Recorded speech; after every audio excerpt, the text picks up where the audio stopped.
Uma das coisas que mais se discute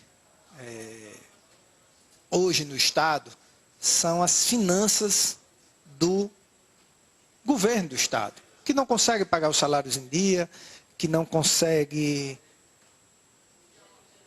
pagar os fornecedores, que não consegue comprar os suplementos necessários para manter os hospitais, para dar uma boa condição de trabalho na educação. E isso não tem solução que não seja pela economia. Às vezes a gente diz que, a gente ouve na leitura dos blogs e de jornais e de informativos, que a arrecadação do Estado está aumentando. A arrecadação do Estado está aumentando pelo aumento da capacidade fiscalizatória da Secretaria de Tributação. Ou seja, não é um crescimento saudável. O crescimento saudável é quando ela cresce por uma maior dinâmica na economia do Estado.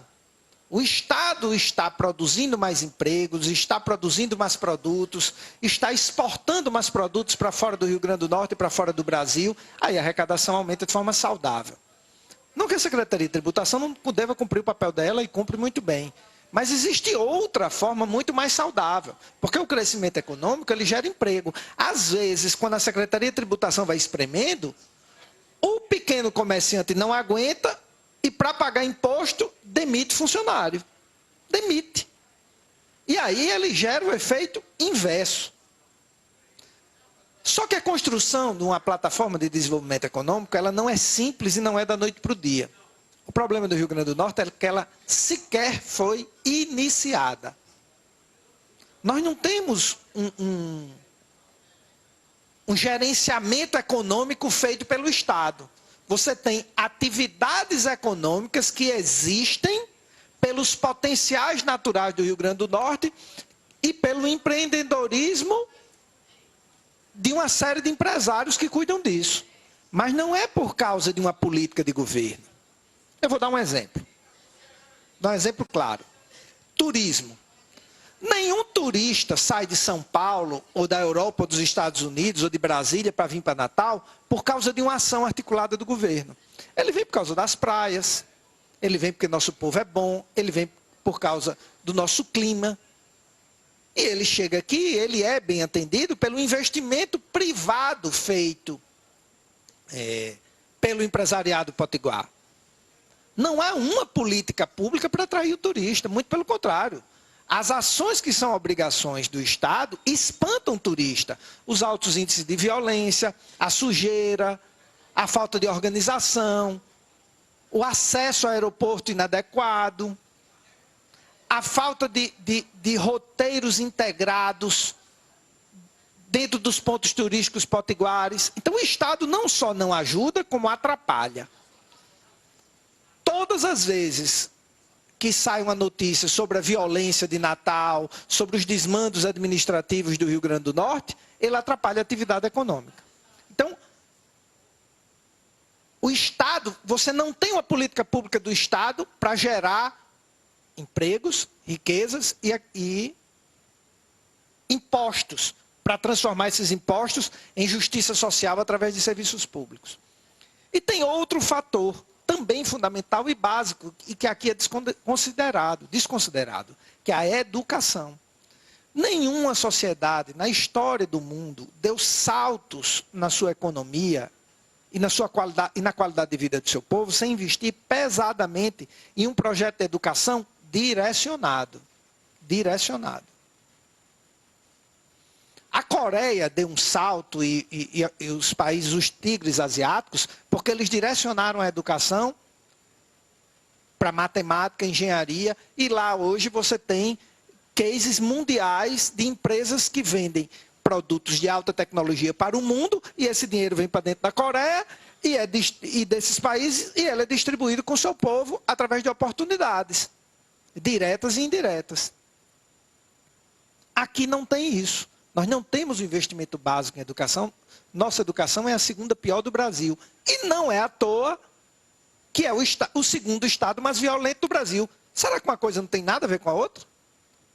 Não é coincidência, não. a pior educação do Brasil é de Sergipe e o estado mais violento do Brasil é Sergipe. A segunda pior educação é o Rio Grande do Norte.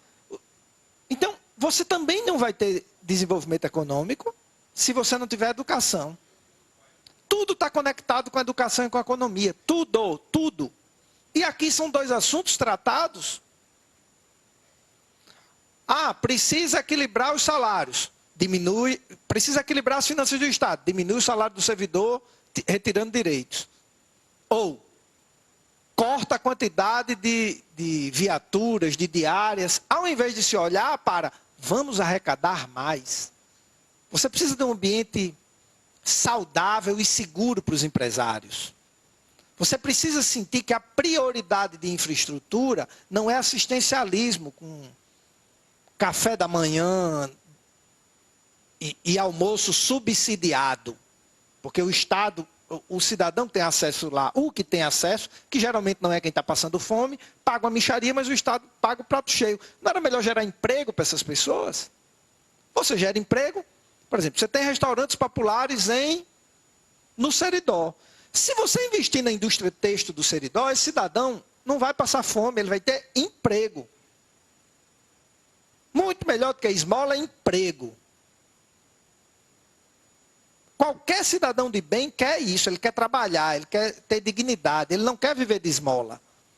Mas a esmola favorece quem quer se manter no poder como padrinho de esmola.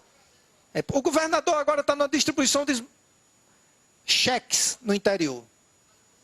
Até bênção está saindo nessa distribuição. Até reza o governador está fazendo no meio dessa distribuição. Pastor Robson. Pastor Robson agora está abençoando tudo. Não é isso que dignifica nosso povo. É emprego, é desenvolvimento econômico, é educação. São projetos sérios, com começo, meio e fim. Com inteligência, com planejamento estratégico, com visão de mundo. Quais são os maiores mercados? Os maiores mercados do mundo estão comprando o quê? Estão comprando algo. Há uma demanda no mercado mundial de algo que a gente produz ou que a gente pode aprender a produzir. Nós vamos fazer um planejamento estratégico disso, vamos chamar todos os parceiros para trabalharem nisso, Judiciário, Ministério Público, Bancada Federal, Bancada Estadual, vamos fazer escolhas econômicas. É isso que a gente defende. Não adianta agora você estar achando que vai resolver problema complexo com solução simples. As soluções também exigem um prazo de maturação e de complexidade. E eu não vou ficar defendendo propostas simplórias, porque não são nem soluções. Medidas simplórias quando a gente tem problemas de alto nível de gravidade. Então, senhor presidente, o registro que a gente queria fazer hoje, porque a gente quer qualificar esse debate, era sobre a necessidade de nós cobrarmos da sociedade como um todo, da Assembleia,